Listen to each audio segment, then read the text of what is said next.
Pengembangan irigasi dan subsidi pupuk tidak bisa dielakkan. Tidak boleh kita melakukan pembiaran petani kita sehingga kita kekurangan pangan, petani kita tidak diberi kesempatan untuk mengisi kekurangan pangan itu. Kualitas pangan kita bergantung juga kemampuan kita memfasilitasi agar petani kita lebih produktif lagi. Dengan cara ini desa-desa kita libatkan untuk menjadi bagian dari satu kesatuan pengadaan pangan yang berkualitas, sekaligus kita hentikan untuk ketergantungan dari pangan di luar produksi kita sendiri. Baik, terima kasih. Selanjutnya kami persilakan calon wakil presiden nomor urut 2 Bapak Gibran Rakabuming Raka untuk menanggapi. Waktu Bapak 1 menit dimulai ketika Anda berbicara, silakan. Baik, terima kasih. Enak banget ya Gus ya, jawabnya sambil baca catatan tadi.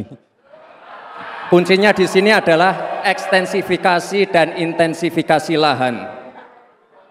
Kemarin tahun lalu kita sudah bangun pabrik pupuk di Fak-Fak. Kuncinya untuk meningkatkan produktivitas, ya kita harus genjot kawasan industri pupuk. Kita dekatkan pupuknya dengan lahan-lahan pertaniannya. Kuncinya pupuk, dan pupuk harus didekatkan dengan lahan-lahan pertanian. Otomatis produktivitas akan meningkat. Dan jangan lupa mekanisasi. Kita ingin meningkatkan produktivitas para petani.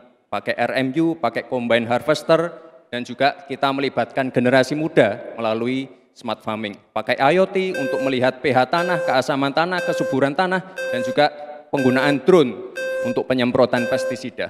Terima kasih. Baik, terima kasih. Terima kasih. Baik, kita lanjutkan Bapak-Bapak. Oke, selanjutnya. Kita lanjutkan ya Bapak Ibu. Cukup ya. Kita lanjutkan dulu.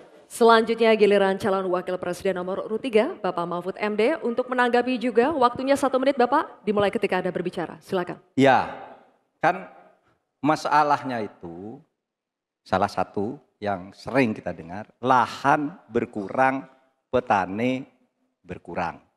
Orang desa tidak mau lagi menjadi petani karena justru rugi. Terkadang kalau mau ingin mendapat pupuk bersubsidi dipersulit bukan main dan harus beli ke tengkulak. Nah di sini problemnya sebenarnya bagaimana penegakan aturan-aturan itu. Kami di Jawa Tengah itu pernah punya program di mana Pak Ganjar waktu jadi gubernur waktu itu membuat 29 badan usaha milik petani yang itu efektif untuk membantu petani saling menolong menggarap tanahnya sehingga dia kerasan di desa.